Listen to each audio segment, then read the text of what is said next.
The man who took Sophie Sergei's life lived one floor above where the incident occurred for the next 26 years. Alaska State Troopers talked to him. On day one. Then they let him go. This wasn't some stranger who slipped onto campus in the dark. He was already living there, already known, already questioned, and somehow still free for 26 more years. What happened to Sophie Sergei would change how cold cases get solved forever. Her case became the first conviction in Alaska history, built on a piece of technology that didn't even exist when she died. But before any of that, before the DNA, before the trial, before the 26 years, Sophie was just a 20-year-old woman trying to build a life. She grew up in Pitkas Point, a village of about 150 people, tucked along the Bering Sea coast. Everyone there knew everyone, so when Sophie earned a full academic scholarship to the University of Alaska Fairbanks, it wasn't just her win, it was the whole village's. She was smart, disciplined. She chose marine biology, not an easy major, not something you fall into by accident. She wanted to understand the ocean her people had lived beside for generations. But by early 1993, Sophie needed something else first: jaw surgery. A severe overbite that required real correction, real money, real time. So she paused school, took a leave of absence, moved home, took a job, and started saving. The surgery meant flying back to Fairbanks anyway, for appointments, for check-ins, for the procedure itself. Every few weeks she made the trip, and every time she stayed the same place, with her friend, in a dorm room at Bartlett Hall, on the University of Alaska Fairbanks campus. On April 24th, 1993, she did it again. She had no idea it would be her last. Somewhere in that same dormitory, one floor up, lived an 18-year-old freshman just finishing his first year. Nobody on campus thought twice about him. He blended in the way freshmen do. Sophie didn't know him. She had no idea he existed. And for the next day and a half, her life looked exactly like any other weekend visit. She ran errands around town. Little things, the kind you can't easily do in a village of 150 people. She caught up with old friends. One of them, a girl named Joanne, pulled out a camera and snapped a photo of Sophie laughing, mid-conversation, completely unaware. That photo is the last one anyone ever took of her alive. On Sundays, she went to the movies with friends. Ordinary, easy. The kind of low-stakes day you don't remember the details of, until someone else has to remember it for you, years later, in a police report. That night, back at the dorm, Sophie sat on the floor of her friend's room. Pizza, laughing, nothing unusual. Just three people winding down a Sunday. Sophie, her friend, and her friend's boyfriend. It got late, close to 1 in the morning, and Sophie wanted a cigarette. It was freezing outside. Alaska in April doesn't warm up just because the calendar says spring. So her friend made a suggestion, an easy, thoughtless, completely reasonable suggestion. Don't go outside. There's a tub room down the hall, off the women's bathroom. It's got exhaust vents. Smoke in there instead. Nobody thought twice about it. It was a bathroom, down the hall, in a locked dorm, on a quiet floor, in a building full of students who'd lived there all year. Sophie grabbed her cigarette, said goodnight, and walked out the door, alone, into the hallway, just after midnight. Her friend and her friend's boyfriend were tired. They left a note on the door for Sophie, "See you in the morning," and went to spend the night in his room instead. Nobody stayed up to make sure she got back safely. Nobody had any reason to. It was past midnight in a quiet Alaskan dormitory where everyone felt safe behind locked doors. And then Sophie Sergei walked into that bathroom, and the world she knew simply stopped. A few feet away, on the other side of a thin bathroom wall, a girl was taking a shower at 1:30 in the morning. She heard thumping. She heard muffled voices. She didn't investigate. Why would she? People come and go in a dorm bathroom all night. She finished her shower and went back to her room, and she never thought about it again. Not until police came asking questions the next day. Down the hall, Sophie's friend had already said goodnight to her boyfriend and gone to sleep in his room. Morning came. Around 8:50, she walked back to her own dorm room to get ready for the day. Something felt off before she even understood why. The bed was made, untouched. Nobody had slept in it. The note she'd left on the door the night before, "See you in the morning," was still hanging exactly where she'd left it. The TV was still on. The lights were still on. Everything looked exactly like the moment they'd walked out the night before, frozen in place. She stepped into the bathroom to shower and get ready for her own day. She had no idea how close she was standing to her friend. At first, she told herself there was nothing to worry about. Maybe Sophie had run into someone. Maybe she'd crashed in another room. College is like that. People wander. But Sophie had an orthodontist appointment that morning, the whole reason she'd flown to Fairbanks in the first place. And Sophie was not the kind of person who missed appointments without calling. Her friend picked up the phone and called the orthodontist's office. Sophie never showed up. That's when the worry turned into something else, something sharper. By early afternoon, a janitor was doing rounds through the second-floor bathroom at Bartlett Hall, the same tub room down the hall, the one with the exhaust vents, the one Sophie had walked into at 1 in the morning. At 2:42 p.m., the janitor opened the door to the tub room. Sophie was inside the bathtub. She had been severely assaulted, and the attacker had used a weapon before fleeing the scene. Water had been run over her body afterward, as if someone had tried to wash away what had happened in that room. She had been there for hours, in a locked dorm. On the floor, other students walked past all morning. Some of them had used that exact bathroom to shower and brush their teeth, just feet away from her, without ever knowing. Word moved through the dorm faster than any official announcement could. Within minutes, students were whispering that something terrible had happened. Within the hour, police vehicles filled the parking lot outside Bartlett Hall. By that evening, the university lowered its flags. Students who had barely known Sophie were already gathering outside, leaving flowers, standing in stunned silence. Grief moves fast on a small campus. So does fear. But while students grieved outside, something was quietly going wrong inside. This was 1993. There was no protocol yet for sealing off a scene like this. No instinct to keep a building locked down the second something felt wrong. Students walked past. Staff walked past. People wandered in just to see what the commotion was about. By the time the lead investigators arrived and finally secured the room, 19 people had already been in and out. 19 people, walking through evidence, touching doors, standing in places a killer might have stood hours earlier. Nobody meant any harm. Nobody knew they were compromising anything. But every footstep made the case a little harder to solve before it had even really begun. And here is the part that should stop you cold. Bartlett Hall wasn't some quiet, isolated building. Hundreds of students lived there. Hundreds of people walked those hallways every single day, eating together, studying together, falling asleep just doors away from each other. A woman was murdered inside a building full of people, and not one of them heard anything they recognized as violence. Not one of them saw anything they thought to report. A shower is running, muffled voices through a wall, nothing more than that. Somewhere in that crowd of students, moving through the same hallways, eating in the same dining hall, maybe even standing among the people crying outside Bartlett Hall that very night, was the person responsible. He didn't run, he didn't hide, he didn't need to. He just walked back into his own dorm room, one floor above, and became one more face in a very long hallway of faces. Every case on this channel isn't just a story. It's weeks of digging through records, verifying facts, and piecing together real lives that were lost. Each episode takes nearly 15 days of research and long nights chasing the truth.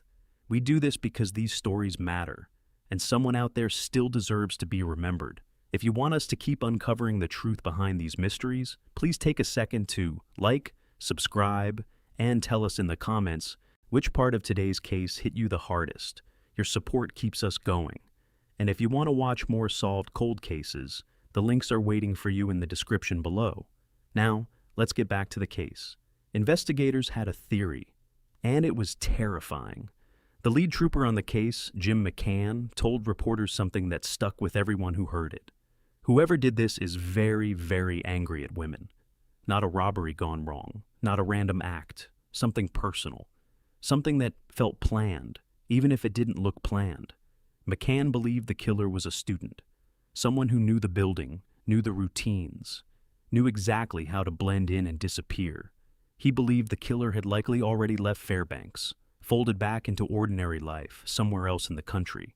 And here's what made that theory even harder to sit with. This wasn't the first warning sign. Weeks before Sophie was killed, 2 separate violent attacks had already been reported in that same dorm complex. 2 women had already been hurt. 2 reports had already been filed. Nothing changed, no new locks, no new security, no new anything. For years, the university had been quietly cutting corners. Back in 1989, they removed the desk clerks who used to check IDs at the dorm entrances. After that, getting inside wasn't hard. You didn't need a key. You didn't need to live there. You just needed to walk in right behind someone who did. Doors got propped open. Nobody checked who came and went.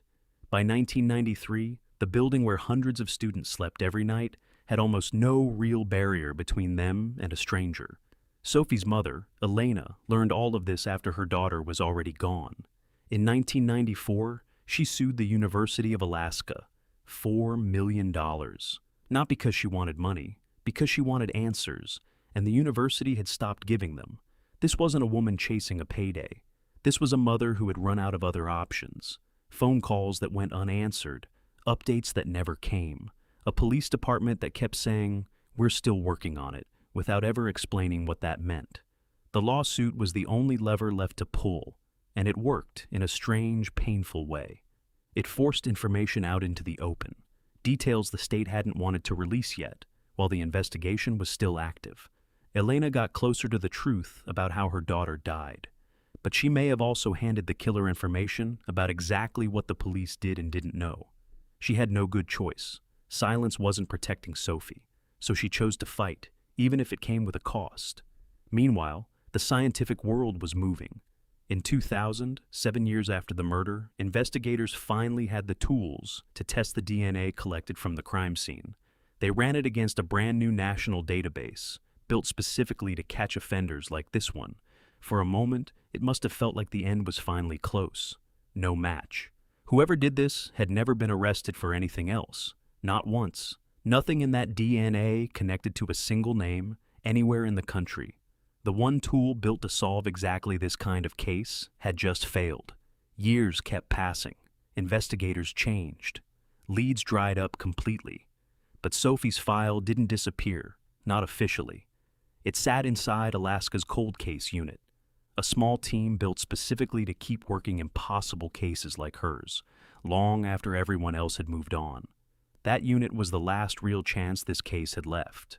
And in 2015, the state shut it down. Budget cuts. Investigator James Stockstill had to make a phone call he never wanted to make. He had to tell Elena Sergey that after 22 years without an arrest, there was no longer anyone assigned to her daughter's case at all. Sophie's file, by then, filled 14 full notebooks. Boxes of physical evidence sat in storage. Decades of interviews, leads, dead ends. All of it just sitting there, waiting for someone who no longer existed to read it. The case wasn't closed. Nobody ever officially gave up. But for all practical purposes, Sophie Sergey's murder had been quietly abandoned. Somewhere out there, the man responsible had spent 22 years watching this happen from a safe distance. Watching the unit that might have caught him run out of money. Watching the file that could expose him get boxed up and forgotten. He had every reason to believe he'd gotten away with it completely. He had no idea what was coming next. In April of 2018, a man in California walked into court in handcuffs after eluding police for 40 years. The Golden State Killer, caught not because his DNA matched a criminal record, but because a distant cousin had spit into a tube for a genealogy website, just curious about her ancestry.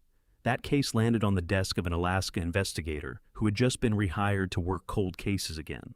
And he had one sitting right in front of him that had gone nowhere for 25 years. He decided to try the same thing.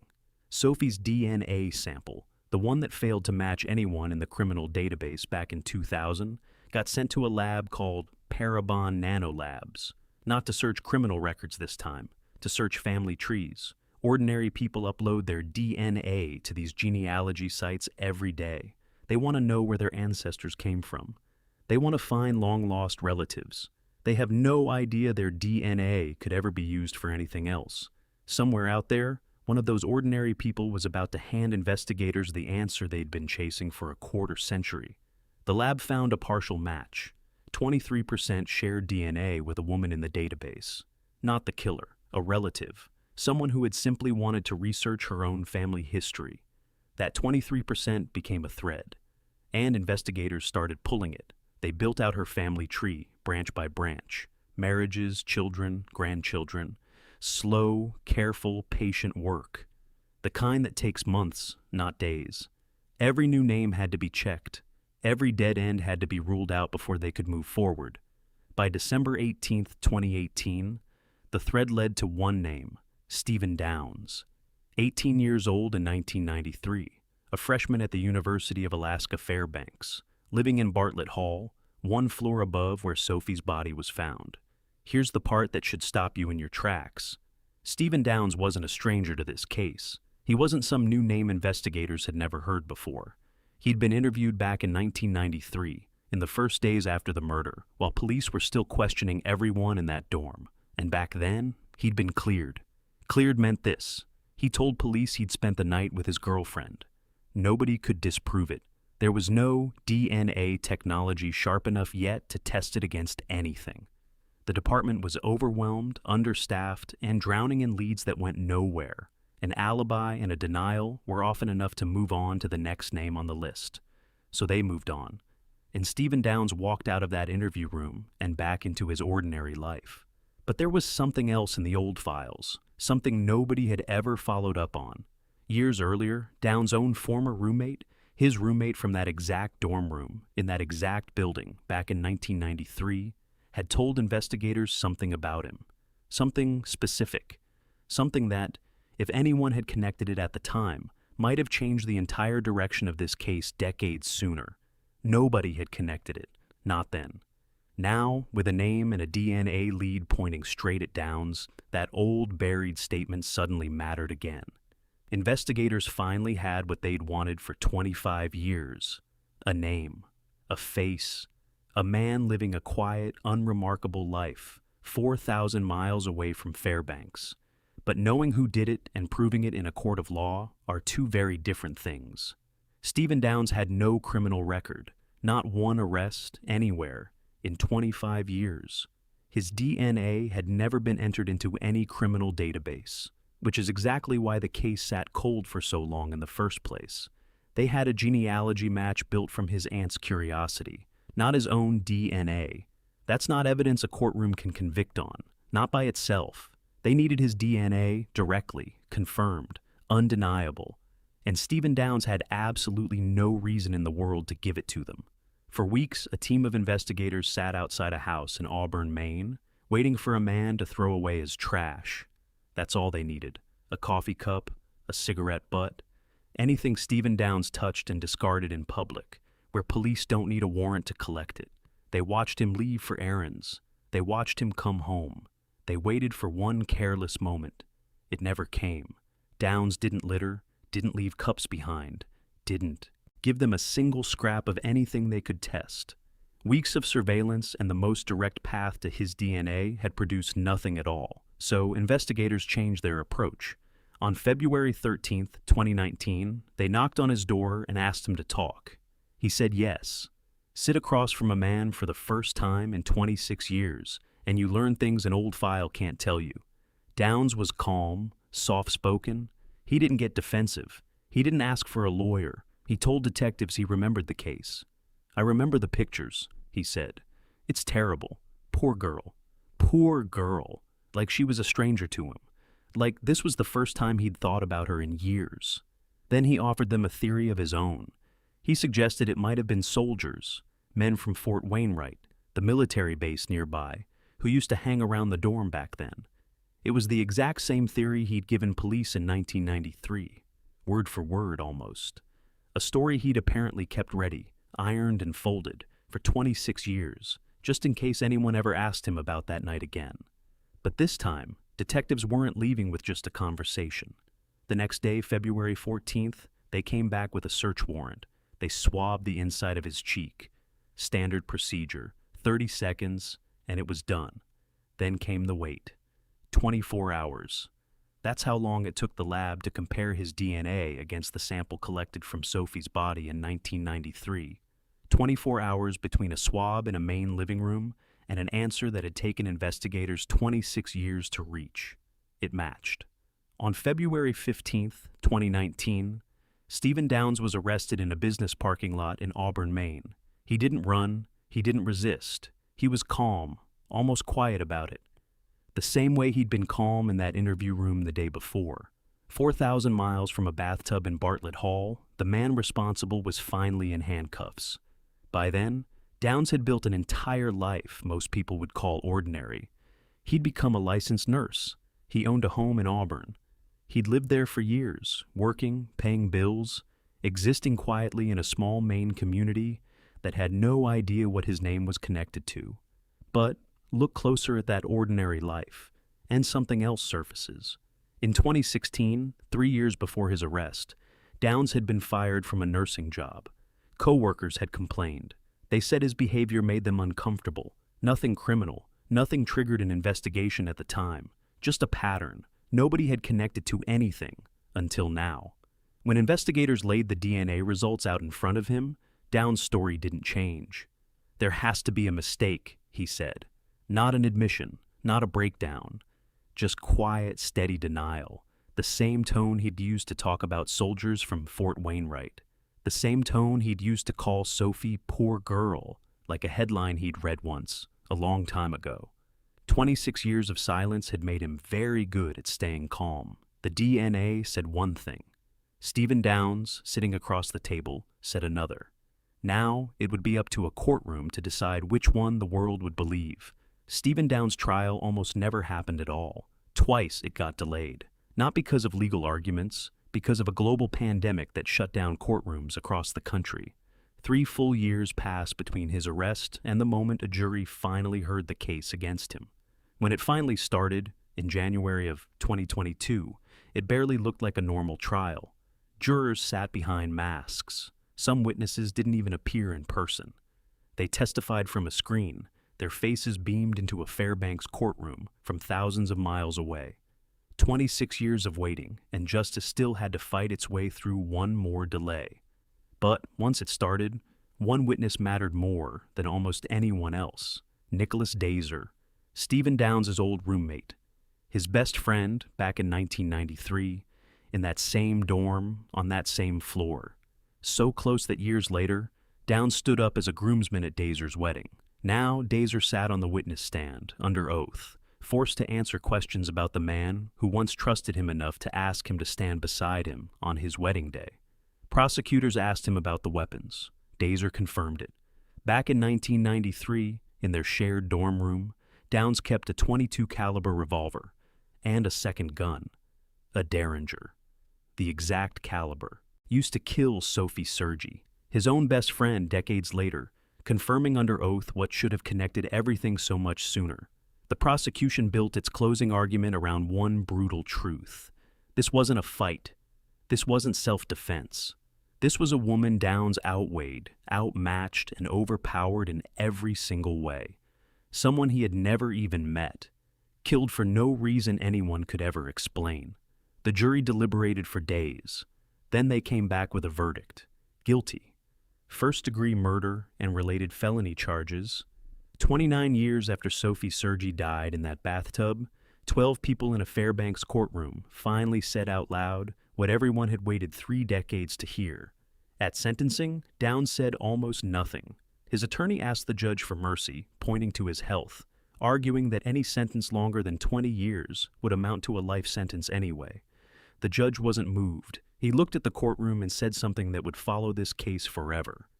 Since April of 1993, Miss Sergi hasn't been able to hug anyone. No one's been able to hug Miss Sergi. No one will ever hug her again. 75 years, 67 for murder, 8 for sexual assault. Downs would be eligible for parole at 73 years old if he lived that long. But here is the part of this story that has no comfort in it at all. Sophie's mother, Elena, spent 28 years waiting for this exact moment. 28 years of phone calls, a lawsuit, a shuttered cold case unit, and a silence that never seemed to end. She died in 2021, 1 year before the trial even began. She never heard the word guilty. She never heard the judge's words about her daughter. She fought for justice her entire adult life and did not live long enough to see it arrive. And even now, this case isn't fully closed. Stephen Downes is appealing his conviction. His argument strikes at the very thing that caught him. He's asking the courts to rule that searching a public genealogy database, the same kind of technology that finally solved his case, should never have been allowed in the first place. If that argument succeeds, it wouldn't just affect this case. It could change how police are allowed to use this technology in cold cases across the entire country. 26 years to catch him, and the fight still isn't over. Sophie Sergei was 20 years old. She left a village of 150 people to build a future for herself, and a stranger who lived 1 floor above her took that future away in a matter of minutes. It took new technology, one distant relative's curiosity, and nearly 3 decades for the world to finally say her name and mean something by it. If this case taught us anything, it's this: no file stays cold forever. Somewhere, in a lab, in an old box of notebooks, in a DNA sample nobody thought would ever matter, the truth is still waiting. What do you think should happen next in cases like this? Let me know in the comments below.